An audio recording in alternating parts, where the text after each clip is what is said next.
नमस्कार, मैं हूं शैलेंद्र सिंह और आप देख रहे हैं हमारा यूट्यूब चैनल शब्द शब्द शैलेंद्र सिंह। तेलंगाना कांग्रेस के कुछ नेता दिल्ली में सोनिया गांधी से मिले और अपील की कि इस बार लोकसभा चुनाव वो तेलंगाना से लड़ें। इसके बाद से ये सवाल तैरने लगा कि क्या सोनिया गांधी रायबरेली सीट को छोड़ सकती हैं। अगर सोनिया गांधी रायबरेली के अलावा तेलंगाना से लड़ती हैं या रायबरेली छोड़कर तेलंगाना से लड़ती हैं तो इसमें कोई आश्चर्य की बात नहीं होनी चाहिए।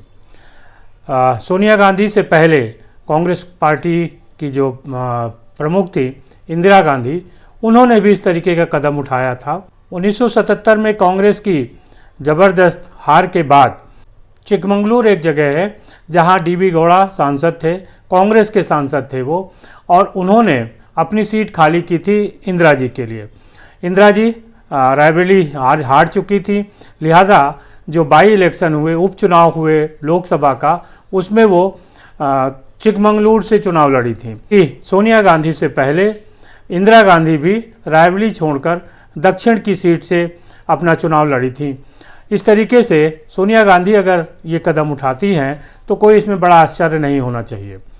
सोनिया गांधी के लिए ये सीट महत्वपूर्ण क्यों है? इसलिए है क्योंकि रायबरेली में जितने भी चुनाव हुए हैं लोकसभा के, उसमें सिर्फ 3 चुनाव ऐसे रहे हैं जहां पे कि कांग्रेस को हार मिली थी।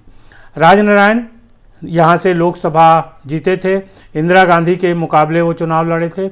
उसके बाद अशोक सिंह भारतीय जनता पार्टी से 2 बार वो चुनाव लड़े और यहाँ से सांसद बने।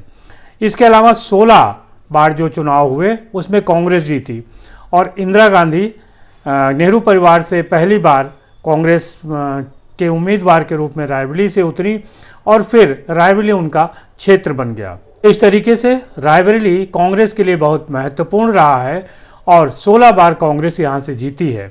लेकिन पिछले जो 2 लोकसभा चुनाव हुए 2014 और 2019, उसके बाद से रायबरेली में स्थितियां बदलने लगी और शायद इसी वजह से सोनिया गांधी को और कांग्रेस को ये लग रहा है कि जो 2024 के लोकसभा चुनाव होंगे उसमें सोनिया गांधी के लिए रायबरेली से सीट निकालना मुश्किल हो जाएगा। इसके पहले रायबरेली से ही जुड़ा हुआ संसदीय क्षेत्र है अमेठी, जहां से राहुल गांधी 2019 में चुनाव हार चुके। यानी अमेठी को भी कांग्रेस का एक गढ़ कहा जाता था। वहां पहले संजय गांधी चुनाव लड़े, फिर उसके बाद राजीव गांधी चुनाव लड़े और अमेठी में भी लगातार 16 बार जो चुनाव है वो कांग्रेस ने जीता था।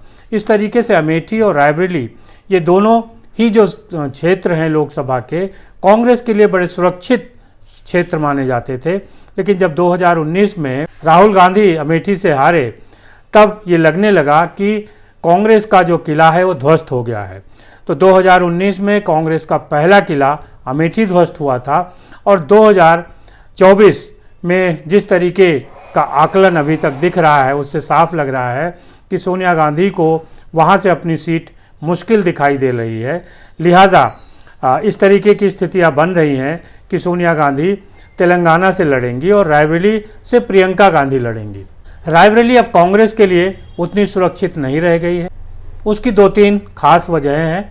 सबसे बड़ी वजह है कि रायबरेली सदर से एक विधायक होते थे अखिलेश सिंह। अखिलेश सिंह कांग्रेस में थे और उनके नाते यहाँ पे कांग्रेस को एक बहुमत के साथ वोट मिल जाता था। लेकिन अखिलेश सिंह के निधन के बाद उनकी बेटी अदिति सिंह रायबरेली सदर से विधायक हैं और वो कांग्रेस से ही चुनाव लड़ी थी। लेकिन फिर कांग्रेस के साथ मतभेद हुआ और वो भारतीय जनता पार्टी के साथ हैं।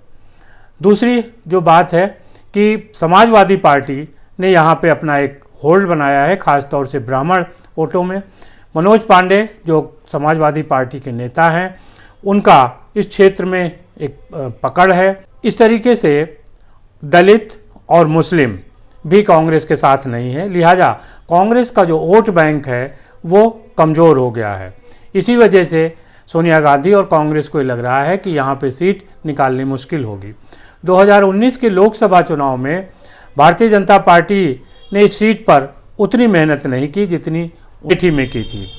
लेकिन 2024 का जो चुनाव है वो भारतीय जनता पार्टी के लिए नाक का सवाल है। इसीलिए सोनिया गांधी को अपनी ये सीट मुश्किल में दिखाई दे रही है। सोनिया गांधी के लिए रायबरेली की जगह सबसे सुरक्षित सीट तेलंगाना से लग रही है और अभी से इस मसले की पैरवी की जा रही है। एक माहौल बनाया जा रहा है कि सोनिया गांधी रायबरेली छोड़ के तेलंगाना से लड़ सकती हैं। अब देखना यह है कि क्या उत्तर प्रदेश में कांग्रेस का दूसरा किला भी ध्वस्त हो रहा है और कांग्रेस अब इस स्थिति में भी नहीं है कि अपने जो प्रमुख नेता हैं उनको उत्तर प्रदेश से चुनाव जिता सके। उत्तर प्रदेश में 80 लोकसभा की सीटें हैं और इन पर अगर मजबूती से कोई दल नहीं लड़ा या उत्तर प्रदेश में उसकी स्थिति नहीं बनी तो फिर देश की राजनीति में पकड़ बनाना मुश्किल होगा।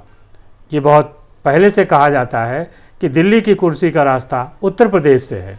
अब देखना यह है कि कांग्रेस उत्तर प्रदेश को कितनी गंभीरता से लेती है और यहाँ उसको कितनी सफलता मिलती है।